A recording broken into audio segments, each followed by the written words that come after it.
Hey everybody, welcome to the channel. If we haven't met, my name is Jimmy and this is my YouTube channel where we talk everything day trading. So thank you for stopping by. So in today's video, I'm breaking down two trades that I took on Citigroup.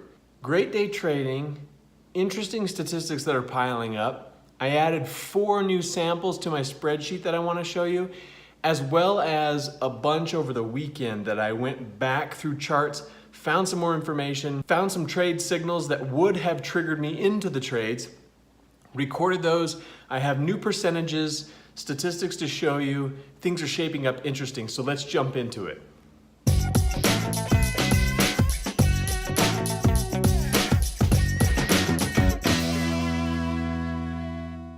So I have the 15-minute chart up right now on Citigroup, and I just want to start off like every video showing you what I saw this morning and why I decided to watch Citigroup and pay attention to it on the 3-minute chart as well as the 15-minute chart. So you can see on the 16th of April, right over here, we had Citigroup close out, and then the next day it opened above, so we had a breach of this most recent high. We got this breach above, and then a pullback, and then kind of some pinball action where we just are bouncing around between this high mark and the breach line. So what I've been watching Citigroup to do was to pull back down into this breach line, get a nice bounce. I'd flip over to my 3-minute chart, look for an entry to go long. So it didn't do that on the 18th, as you can see, and then it came back and it opened up today and bounced down below, drifted back above, and then started to pull back in and settle in right along the breach line. So I got interested in it when it was hovering close. So to flip you over to the 3-minute chart, let's go ahead and take a look at that. And so this line here, this is the open for today. And I'll just zoom out a tiny bit. But you can kind of see it open and push down. And then what happened was it came back above the breach line, which is what I like to see, is price action to come back above that breach line and then cross over the 9 EMA and start to move north. And then I could take a position long. So when it crossed, I was checking out my ATR over here. So if you watch this number, you can kind of see it was about 14 cents. So I set it up with to have a 14-cent stop, and then I switched things to a 1-to-1 risk to reward ratio today. So I went 14-cent stop, 14-cent take profit, and the risk that I'm putting on, I think you remember last week I said I was going to up my risk to $30 or $40 this week, and I ultimately decided I'm just going to go with $50. So I was risking $50 on this trade and took the position here at the open of this candle, and with a 14-cent stop and a 14-cent take profit. So if I flip over to my spreadsheet, you can see that right here, this one, was my long position with the 14-cent stop, 28-cent take profit. It would be the 2-to-1. I've been recording that. I took 357 shares, and then these columns here are 2-to-1, 1.5-to-1, and 1-to-1. So for the 2-to-1, it failed. For the 1.5-to-1, it was a winner. And for 1-to-1, it was a winner. So I took it 1-to-1, so it was a winner. It was a winner. So I risked 50 to make 50. So a $50 trade right out of the gate this morning. And then it pushed back down, crossed again, but we were below the breach line. I need to be above that breach line when the cross happens. So it came back up, pulled down, and then it came back above the breach line, and we got another cross. And when that happened, I was watching again. I didn't mention that over here, but I want to see this volume come in. And I have this relative volume down here. So when the volume is relative to the candle before it, if it's increased, then this candle will light up. And so I've kind of been experimenting with that to give me a better idea of visually of when it's greater. So it seems really small, and maybe that was part of the problem with the trade. I'm not 100% sure yet, but according to this, the volume was increased above the bar before it. So that gave me my trigger, and the crossing candle ATR was about 9 cents, 9 to 10 cents.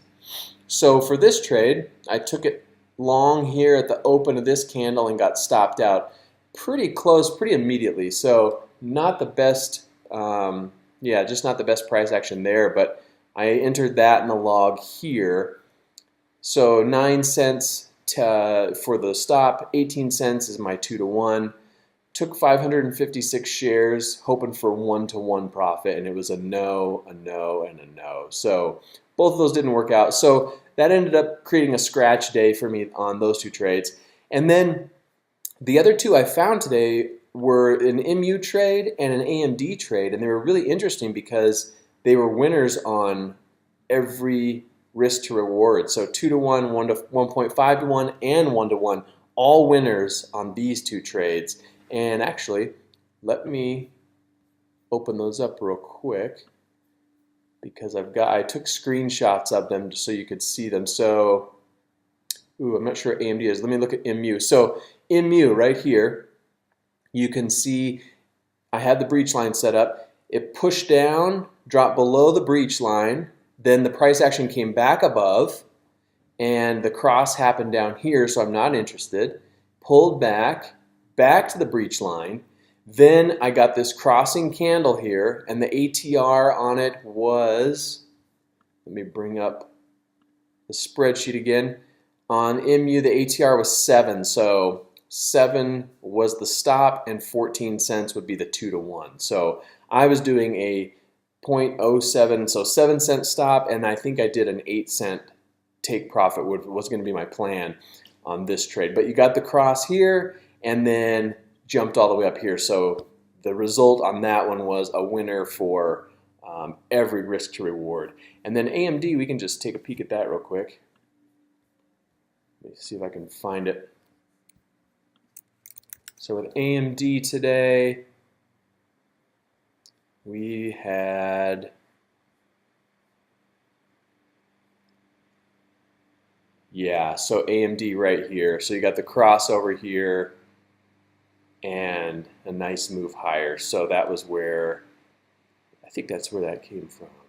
AMD, yeah, 5 cents and 10 cents. So if I go here, the crossing candle, you can see below the ATR is between 5 and 6 cents. So my stop was 5 cents and take profit would be 5 cents, and it worked beautifully because it ended up running, let's see, the low on this candle, the open was 28.05, and if you'd have held it, you know, all the way up here, the high there was 28.22, so it worked beautifully.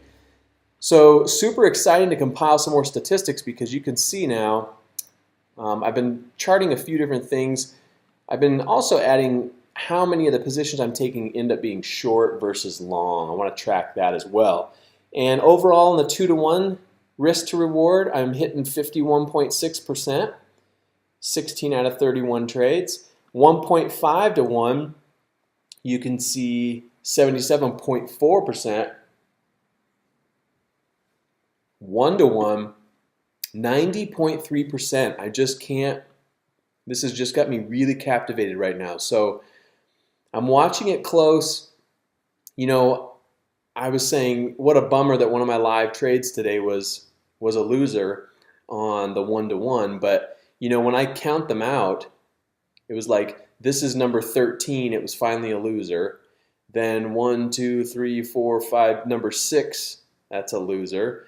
1, 2, 3, 4, 5, 6, 7, 8. Number 9's a loser. So, you know, it's roughly every 10 trades I'm catching a loser. So I don't know. We'll see where this goes. But I'm 31 items in here, or 31 data points tracking that as my sample size. And it's just going really well so far. So unfortunate that I did take a loser today on one of those trades. And hopefully tomorrow I'll be able to take 2, 3, 4 trades maybe, and maybe they'll all be green and be winners. So, you know, I roughly will have maybe another gap of 10 trades before I hit another loser. But we'll see what happens with it. It's I marked the beginning here of when I'm actually putting this into play now. So I'm risking $50 on every trade, and I'm trading at between 1 to 1 ratio and 1.2 to 1 ratio, risk to reward ratio. That's kind of where I'm going to stay. 1.1 to 1 seems like a really nice sweet spot that I might just try that out. But as close to 1 to 1 as possible, because that seems to be a really good winner. However, when you do look at the 1.5 to 1, 77.4%, when I calculated this out with $20 risk on each trade, it's interesting because it's beating the 1 to 1 by about $80 overall. If you took $20 risk on every single one of these trades that we have recorded so far. So yeah, just really interesting, and the data is really starting to get my attention on a few things. So right now, I'm going to be watching a few of these same players tomorrow. I'm going to watch AMD, I'm going to watch MU, and I'm going to watch Citigroup again. But yeah, let me know what you guys did today. Let me know how, if you're green, if you're red, how things went. Leave me comments, leave me questions about things. If you have any questions about the strategy, let me know. I'm just kind of, loosely discussing how I'm finding the breach line and some different things. Just seeing if anyone's interested in this. It's just been fun to track stuff and see where it goes, and also just to interact on the channel and kind of build a community of people who are just, maybe into something similar to what I'm doing. So leave me comments, leave me questions. Thanks for stopping by. If this is your first time on the channel, though, hit that subscribe button, because we are nearing the end of April and we're at 330 subscribers. It'd be awesome to get to 400 by the end of the month. Pacing 100 a month would be an amazing goal. So feel free to go ahead and hit the subscribe button. If you like this video and you want more videos like this, hit that like button, and I'll see you tomorrow. Thanks.